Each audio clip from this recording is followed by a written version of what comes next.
Assalamualaikum warahmatullahi taala wabarakatuh. Bismillahirrahmanirrahim.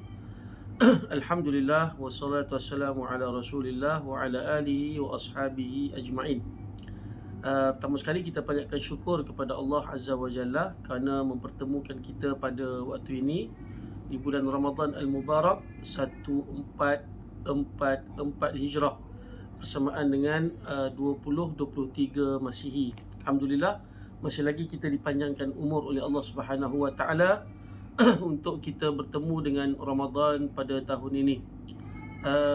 Tuan-tuan sedang penonton yang dirahmati Allah Subhanahu wa taala, di kesempatan bulan Ramadan yang mulia ini, suka untuk saya kongsikan dengan tuan-tuan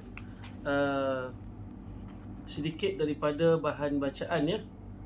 Buku di sebalik 114 nama-nama surah. Alhamdulillah. Buku ini tuan-tuan yang dirahmati Allah ditulis oleh Ustazah Bushra binti Talib dan diterbitkan oleh Pacu Resources dan juga pihak Qara'a. Mungkin di kalangan tuan-tuan sudah pun memiliki buku ini dan sudah pasti mereka yang sudah memiliki buku ini telah menghabiskan isi kandungannya.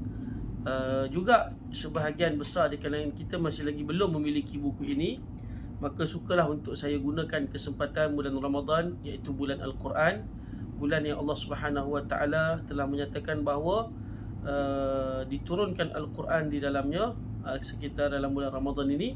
Maka kita ambil kesempatan untuk mengenali setiap surah-surah yang ada dalam Al-Quran, sekitar 114 surah ini, dan kita melihat apakah isi kandungan yang menarik daripada setiap surah-surah yang ada dalam Al-Quran, terutamanya apabila ia dinamakan dengan nama-nama tertentu, seperti contoh surah Al-Fatihah, surah pembuka.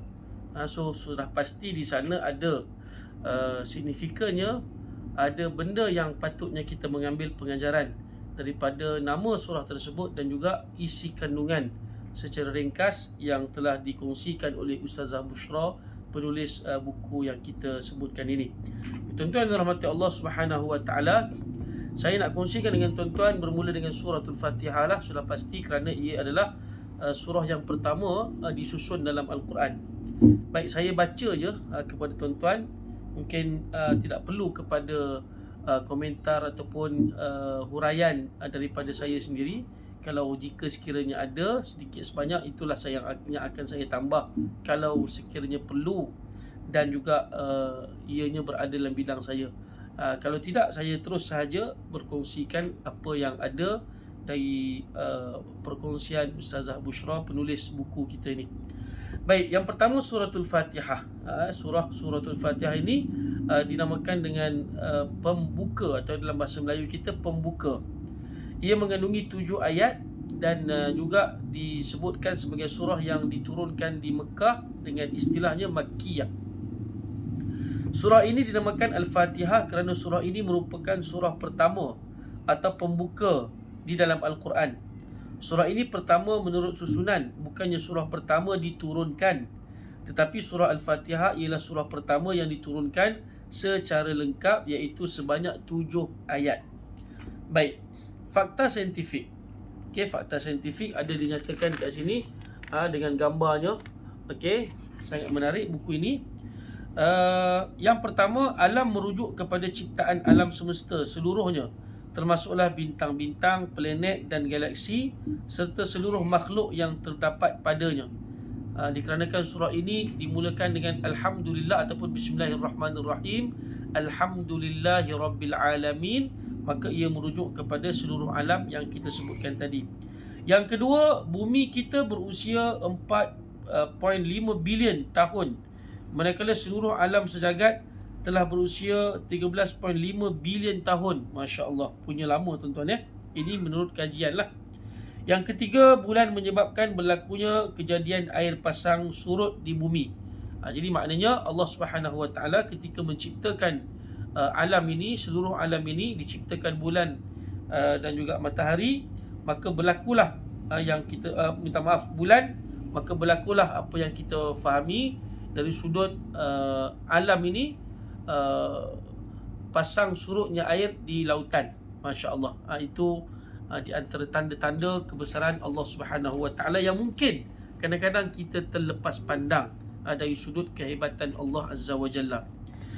Baik, suratul Fatihah mengandungi 7 ayat yang kita pun semua hafal, tak perlu untuk saya ulang lagi, termasuk saya kira terjemahannya pun, tafsir dalam bahasa Melayunya pun kita sudah hafal. Baik, persoalan di sini yang dinyatakan oleh Ustazah Bushra selaku penulis kitab ini, tahukah anda Allah Subhanahu Wa Taala menjawab setiap bacaan kita dalam surah Al-Fatihah? Okey, jadi sebab itu saya teringat satu kata-kata daripada Dr. Uthman Al-Khamis daripada Kuwait. Dalam satu ceramah beliau menyatakan kerana Al-Quran itu surah Al-Fatihah itu dijawab setiap ayat itu oleh Allah Subhanahu Wa Taala, maka kita kena baca satu persatu. Jangan kita baca orang kata apa secara bersambung, kerana ia tidak sunnah, tidak menepati dengan sunnah Nabi SAW. Nabi SAW akan berhenti pada setiap penghujung ayat. Jadi maknanya kita pun kena ikut sunnah Nabi lah. Kalau kita nyatakan bahawa kita ni orang yang sayang pada Nabi SAW, maka sunnah Nabinya ketika membaca Al-Quran begitu caranya, berhenti pada setiap penghujung ayat.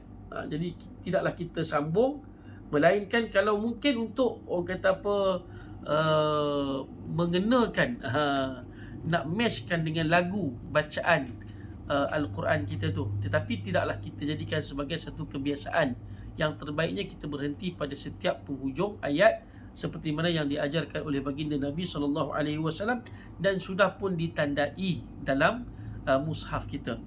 Baik, apa jawapan Allah Ta'ala ketika mana kita membaca surah Al-Fatihah? Waktu kita sebut Alhamdulillahi Rabbil Alamin, segala puji bagi Allah Tuhan sekalian alam, maka Allah Subhanahu Wa Taala menjawab. Ini berdasarkan kepada hadis Nabi SAW, ya. Nabi akan jawab, Allah SWT akan jawab, Hamidani abdi, hambaku telah memujiku. Lalu kita pun baca ayat yang kedua, Ar-Rahmanir Rahim, yang maha pengasih lagi maha penyayang. Saat itu Allah Subhanahu Wa Taala akan menjawab, Athna alayya abdi, hambaku menyanjungiku. Baik, kita baca ayat yang berikutnya, Maliki Yaumiddin, maha penguasa hari kemudian. Maka Allah Subhanahu Wa Taala menjawab, Majjadani abdi, hambaku telah mengagungkanku. Kemudian kita baca lagi, Iyyaka na'budu wa iyyaka nasta'in, kepada engkau kami menyembah dan kepada engkau kami meminta pertolongan. Saat itu Allah Subhanahu Wa Taala menjawab, Hadza baini wa baina abdi wa li abdi ma sa'al, inilah bahagianku dan bahagian hambaku, dan bagi hambaku apa yang dimintanya. Baik, apa yang kita nak minta ke Allah? Lalu kita pun baca ayat, Ihdinas siratal mustaqim, siratal ladzina an'amta alaihim ghairil maghdubi alaihim waladdallin. Pimpinlah kami ke jalan yang lurus, iaitu jalan orang yang engkau telah kurniakan nikmat kepada mereka, bukan jalan orang yang engkau telah murkai, dan bukan pula jalan orang yang sesat. Lalu saat itu Allah Subhanahu Wa Taala menjawab, Hadza li'abdi wa li'abdi ma sa'al, inilah bahagian hambaku dan bagi hambaku apa yang dimintanya.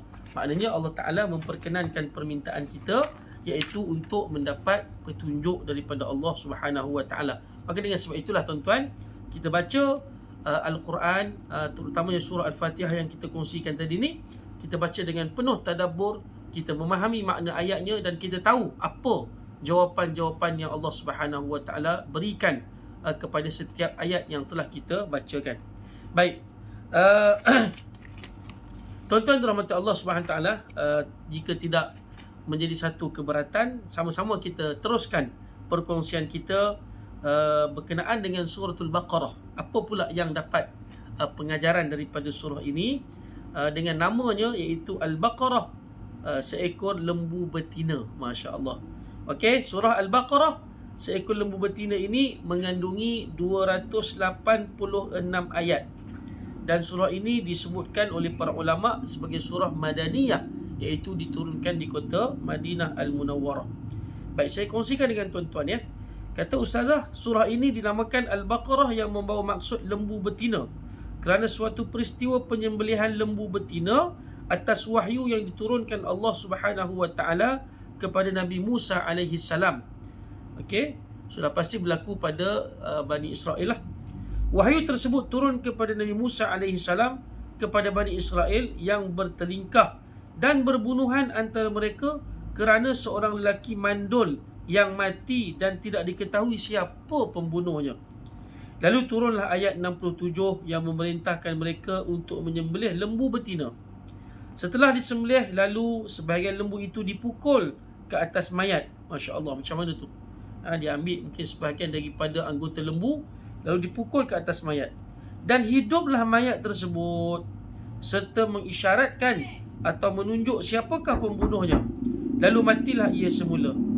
Si pembunuh tidak mewarisi sedikit pun dari kekayaan lelaki tersebut.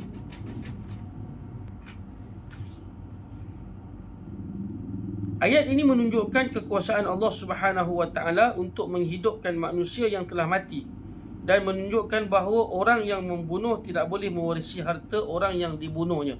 Jadi itulah sedikit peristiwa berkenaan dengan Bani Israel dan juga Nabi Musa AS yang telah menjadikan ianya punca kepada menamakan surah ini dengan Suratul Baqarah ataupun surah seekor lembu betina. Tuan-tuan boleh semak daripada ayat 67, 68 dan juga 69 surah Al-Baqarah. Baik tuan-tuan dan rahmat Allah Subhanahu wa taala, kita baca sedikit apa yang dikongsikan oleh penulis. Tahukah anda kita perlu selalu membaca surah Al-Baqarah untuk memelihara rumah kita? Ini menarik. Hadis riwayat Imam Muslim yang mana mafhumnya, janganlah menjadikan rumah kamu seperti perkuburan. Sesungguhnya syaitan lari daripada rumah yang dibaca padanya surah Al-Baqarah. Bermakna kita membaca surah Al-Baqarah di rumah kita menyebabkan syaitan akan melarikan diri. Sudah pasti mafhum daripada hadis ini, kita meyakini bahawa dengan penyebab kita membaca surah Al-Baqarah secara keseluruhannya menyebabkan syaitan akan lari daripada ataupun keluar daripada rumah kita. Dan sebab itulah menjadi satu pengamalan di kalangan masyarakat kita, masyarakat Islam kita, apabila ingin masuk ke dalam rumah yang baru, mereka akan membaca surah Al-Baqarah. Kalau tidak pun mereka akan membuka mungkin MP3 ke ataupun video ataupun kalau dulu mungkin kaset ataupun CD, zaman berikutnya kemudian MP3 bacaan surah Al-Baqarah daripada mana-mana qari, kalau kiranya mereka tidak membacanya sendiri. Jadi boleh buat begitu kerana tidak ada apa-apa pengkhususan yang telah ditentukan mesti tuan rumah itu baca, mesti orang yang hidup yang membacanya, tak boleh pita rakaman. Jadi tidak dinyatakan begitu, maka bolehlah kita ambil pita rakaman untuk membacakan surah Al-Baqarah agar syaitan keluar lari daripada rumah kita. Baik. Doa memohon kebaikan dunia dan akhirat. Jadi antara benda yang penting juga daripada surah Al-Baqarah yang dapat kita kongsikan dekat sini ataupun yang dikongsikan oleh penulis ini ialah doa yang sering kali kita baca, iaitu doa Rabbana atina fid dunya hasanah wa fil akhirati hasanah wa qina adzabannar. Ya Allah, ya Tuhan kami, berikanlah kami kebaikan di dunia dan kebaikan di akhirat, dan peliharalah kami dari siksa api neraka. So doa ini tertera dalam ayat 201 dalam surah Al-Baqarah ini. Kemudian fakta menarik juga daripada surah Al-Baqarah, lembu dan manusia mempunyai tempoh kehamilan yang sama, iaitu 90 bulan, 90 pula, iaitu 9 bulan. Lembu dan manusia mempunyai tempoh kehamilan yang sama, iaitu 9 bulan. Jangan 90 tuan-tuan. Baik. Itu antara fakta menarik Baik, lembu tiada gigi depan pada bahagian atas. Ini macam mana ni? Lembu tiada gigi depan pada bahagian atas. Tak apa, nanti kita boleh check tengok. Jarang-jarang ni tengok lembu nganga ni. Baik, kemudian kajian menunjukkan bahawa muzik mampu membuatkan lembu mengeluarkan lebih banyak susu. Ya salam. Pun tak pernah dicuba oleh kita. Bolehlah kalau tuan-tuan pengembala lembu buka muzik, boleh menyebabkan susu lembu lebih banyak Okey, baik. Sikit lagi satu hadis yang kita nak ambil daripada riwayat Imam Bukhari dan juga Imam Muslim. Man qara'a bil ayataini min akhir suratil Baqarah fi lailatin kafatahu. Sesiapa yang membaca dua ayat terakhir dari surah Al-Baqarah pada malam hari, maka ia akan diberikan kecukupan.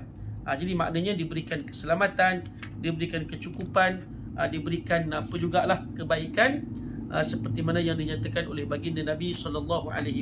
InsyaAllah tuan-tuan, jika ada kesempatan kita sambung lagi pada perkongsian yang lain, video yang berikutnya insya-Allah, bermula pula daripada surah yang ketiga, surah Ali Imran, iaitu surah keluarga Imran. Yang baik itu daripada Allah Subhanahu Wa Taala. Terkasar bahasa, mohon maaf. Moga-moga apa yang kita kongsikan ini, walaupun mungkin tak dapat banyak manfaat, dapat sedikit pun cukuplah untuk menjadi orang kata apa, manfaat buat kita. Aqulu qawli hadha wa astaghfirullahal azim li wa lakum. Assalamualaikum warahmatullahi wabarakatuh.